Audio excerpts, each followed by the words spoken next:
அன்பு குழந்தையே, இன்று உன் அப்பா சொல்லக்கூடிய விஷயம் உன் கவலையை போக்கக்கூடிய விஷயம்.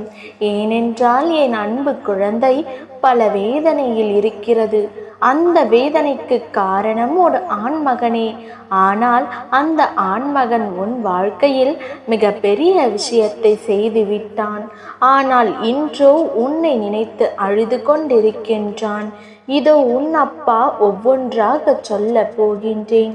என்னவென்று முழுவதுமாக கேட்டு இதற்கு என்ன முடிவுகள் உன் வாழ்க்கையில் இருக்க வேண்டும், நீ எடுக்க வேண்டும் என்று உன் அப்பா சொல்ல போகின்றேன். என் பிள்ளையே, தைரியமாக இந்த விஷயத்தை கேட்ட பிறகு அப்பா சொல்லும் முடிவையே எடு. அந்த முடிவானது உன் வாழ்க்கையில் மிக பெரிய நன்மையை ஈட்டித் தரும், உன் வாழ்க்கையில் மகிழ்ச்சியை உண்டாக்கும்.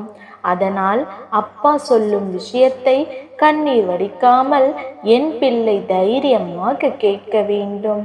இதோ சொல்கிறேன் உன் அப்பா. என் பிள்ளையே, வாழ்க்கையில் ஒரு சில நாட்களில் என் வாழ்க்கையில் மிக பெரிய மாற்றம் உண்டாகியது. ஏன் தெரியுமா? அறிமுகம் இல்லாத நபர் உன் உறவோடு பழகிக்கொண்டு சில ஆட்டங்களை ஆடிக்கொண்டிருக்கிறார்கள். ஆனால் இது என் பிள்ளைக்கு தெரியாமல் கஷ்டங்களோடும் கண்ணீரோடும் வருத்தப்பட்டு கொண்டிருந்தது. ஆனால் என் பிள்ளையே, உன் உறவு உன்னிடம் அதிகமாக பொய்களை கூறியது. ஆனால் அனைத்தையும் என் அன்பு குழந்தை, இவர்கள் இதையெல்லாம் செய்ய மாட்டார்கள் என்று உண்மையாக நம்பியது. அந்த நம்பிக்கை துரோகம் என்பது உன் உறவு தினம்தோறும் செய்து கொண்டிருந்தது. ஆனால் இன்றோ உன் அப்பாவை வணங்கினாய். வணங்கிய பிறகு உன் உறவு உன்னை ஏமாற்றுகிறது.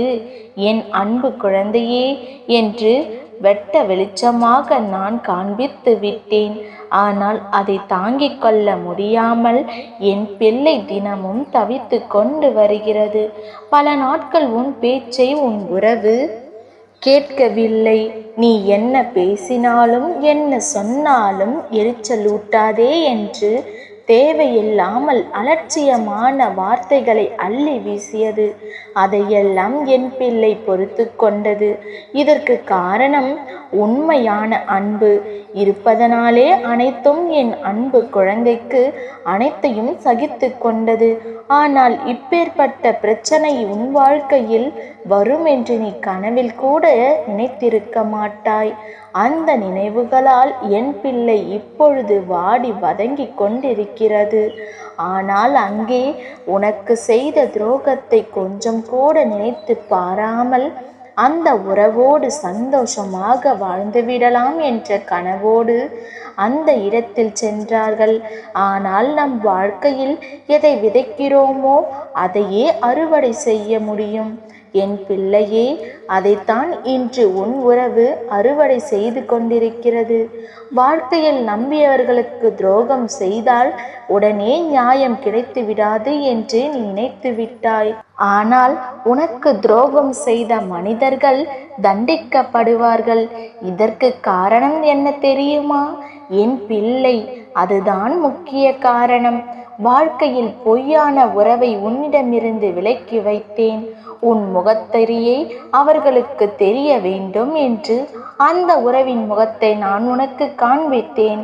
ஆனால் அப்பா, நான் உங்களை வணங்கிய பிறகு என் உறவு பிரிந்து விட்டது என்று அந்த இடத்தில் என்ன நடக்குது என்று தெரியாமல் அப்பாவின் மீது கோபித்து கொண்டாய். உன்னை ஏமாற்றும் உறவு ஒருபொழுதும் உன் வாழ்க்கையில் அனுமதிக்க மாட்டேன். அந்த அனுமதி நீ தர வேண்டும் என்று நீ நினைத்தால் நிச்சயமாக நடக்காது. உன் வாழ்க்கையில் ஏமாற்றும் ஒரு நபரை கூட இருக்க விட மாட்டேன். ஏனென்றால் என் பிள்ளை நீ.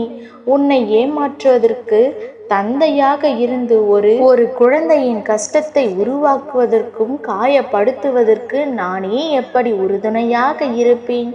உன் வாழ்க்கையில் இந்த விஷயம் மட்டும் நடக்காது. நீ வேண்டியவர் கேட்கிறாய், தவறல்ல. ஆனால் வேண்டியவர் திருத்த வேண்டும். என் பிள்ளையே, அப்படி அவர்கள் திருத்த வேண்டும் என்றால் உன் அப்பாவிற்கு கால தாமதம் கொடு.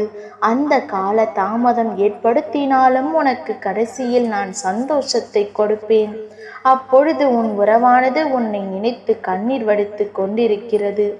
அந்த கண்ணீருக்கு காரணம் யார் தெரியுமா? தேடிச் சென்ற உறவு பல விஷயங்களில் பொன்னும் பொருளும் ஏமாற்றி இருக்க, அதையும் ஏமாற்றினாலும் பரவாயில்லை, உணர்வுகளோடு அன்பு என்ற பெயரில் மிகப்பெரிய சூழ்ச்சியை செய்து உன் உறவை கீழே தள்ளியது. இப்போது அவர்கள் சென்று விட்டார்கள். இப்போது உன் உறவானது தனித்து உன்னை நினைத்து அழுது கொண்டிருக்கின்றது. ஏனென்றால் உனக்கு செய்த பாவத்தால் தான் உன் உறவு இந்த நிலைமைக்கு ஆளாகிவிட்டது என்று தினந்தோறும் உன்னை நினைத்து கண்ணீர் வடித்து கொண்டிருக்கிறது. அந்த இடத்தில் உன் அப்பா உனக்காக சிறிய லீலைகள் செய்தேன். ஒருவருக்கு ஏமாற்றத்தை கொடுத்தால் வாழ்க்கையில் ஏமாற்றம் மட்டுமே மிஞ்சும். ஒருவருக்கு உண்மையான அன்புகளையும் பாசங்களையும் அள்ளி கொடுத்தால் அது கூடிய விரைவில் அது உண்மையை உணர்ந்து கொள்ளும். இதுதான் நியாயம், தர்மம் என்று உன் அப்பா சொல்கிறேன். உன் உறவானது உனக்கு துரோகத்தை விதைத்தது, ஏமாற்றத்தை விதைத்தது, கண்ணீரை விதைத்தது. அனைத்திற்கும் இப்போது உன் உறவானது அறுவடை செய்து கொண்டிருக்கிறது. ஆனால் உறுதுணையாக உன் அப்பா இருக்க மாட்டேன். ஆனால் என் பிள்ளைக்கு இருப்பேன். காரணம், என் பிள்ளை என் பேச்சை கேட்டுக்கொண்டிருக்கிறது. என் மீது கோபம் இருந்தாலும் என் நாமத்தை தினந்தோறும் சொல்கிறது. வாழ்க்கையில் எப்போதும் எவருக்கும் துரோகம் செய்யக்கூடாது, எவரிடமும் பொய் பேசக்கூடாது, எவருக்கும் நம்பிக்கை துரோகம் இழைத்துவிடக் கூடாது என்று என் பிள்ளை வாழ்க்கையில் திருப்தியாக, தைரியமாக, கவலையே வந்தாலும் தன்னுடையதுதானே, அடுத்தவரை சந்தோஷப்படுத்தி பார்க்க வேண்டும் என்ற எண்ணத்தாலே உன் அப்பா அனைத்திலும் உனக்கு துணை நிற்கின்றேன். தைரியமாக இரு. எவர் எதை செய்துவிட முடியும்? என்னை மீறி என் பிள்ளையை யாரும் உனக்கு எதையும் செய்துவிட முடியாது. பல பேர் பல விஷயங்களில் உன்னை மிரட்டினாலும், உன்னை ஏமாற்ற முயன்றாலும் அவர்களுக்குத்தான் ஆபத்து. ஏனென்றால் உன்னை தொடுவதற்கு முன்னால் உன் அப்பாவின் கரங்களை தொட வேண்டும்.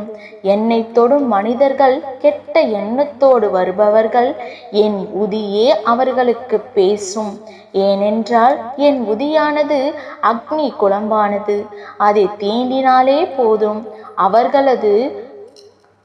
அவர்களது குணமானது, மனமானது, தீய எண்ணமானது பஸ்பமாகிவிடும்.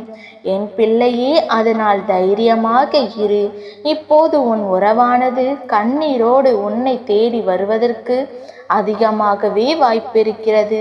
நீ கண்ணீர் வடிக்காதே. என் உணர்வுகளை புரிந்து கொள்ளவில்லை, என் அன்பு மனக்கவலையை யாரும் இந்த உலகத்தில் புரிந்து கொள்ளவில்லை என்று வருத்தம் கொள்ளாதே.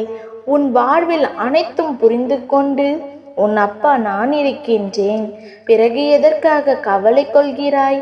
அப்பா உனக்கு பொறுமையாக அனைத்தையும் செய்தாலும் நிச்சயமாக உன் வாழ்வில் நல்லதே செய்து நல்ல மாற்றங்களை கொடுப்பேன். உன் உறவை இப்போது திருத்திக் கொண்டிருக்கின்றேன். அந்த திருத்தும் தருணத்தில் சில கஷ்டங்களும் வேதனைகளும் உன் வாழ்வில் ஏற்படலாம். இதற்கு காரணம் என்ன தெரியுமா? சில நேரங்களில் என் பிள்ளை உறவானது அழைக்கிறது. அந்த தருணத்தில் அழைப்பை ஏற்க மறுக்கிறது உன் உறவானது. ஏனென்றால் அழைப்பை எடுத்து பேசிவிட்டால் அவர்கள் என்ன நிலைமையில் இருக்கிறார்கள் என்று நீ அறிந்து கொண்டு சந்தோஷப்படுவாய் என்று எண்ணி ஏற்க மறுக்கிறது. அதை மீறி பேச வேண்டும் என்ற எண்ணம் உனக்குள் இருந்தால் அவர்கள் அழைக்க முடியாத தருணத்தில் இருக்கிறது. அதனால் உனக்கு மனவேதனை வருகிறது. குழப்பம் கொள்ளாதே.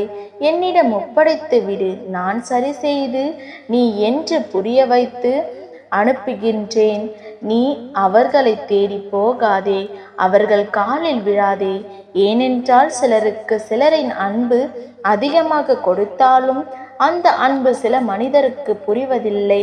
ஆனால் உன் உறவு வேறொருவர் மீது வைத்து ஏமாறும் போது தான் தெரிகிறது உன் அன்பு எத்தகையது என்று. அதனால் உன் அன்பை நான் புரிய வைக்கிறேன். உன் உறவை நான் திருப்பிக் கொடுப்பேன். அப்பா இருக்கிறார், எனக்காக என் வாழ்க்கையை மாற்றுவார், என் உறவை கூட்டி வருவார் என்று தைரியமாக இருந்தால் போதும். நீ என்மேல் இருக்கும் நம்பிக்கையையும் பொறுமையையும் சிறிதும் இழக்காமல் இரு. நிச்சயமாக நீ நினைத்தது போல் உன் வாழ்க்கை மாறும். உன் அப்பா மாற்றி கொடுப்பேன். இனிமேல் மங்கள செய்திகள் ஒவ்வொன்றாக வரும். தைரியமாக இரு என் தங்கமே. அப்பா என்று உனக்கு துணை இருப்பேன். மனம் தளராதே. நல்ல விஷயங்கள் உன்னை தேடி வரும் நாள் வந்து விட்டது. நல்லதே நடக்கும்.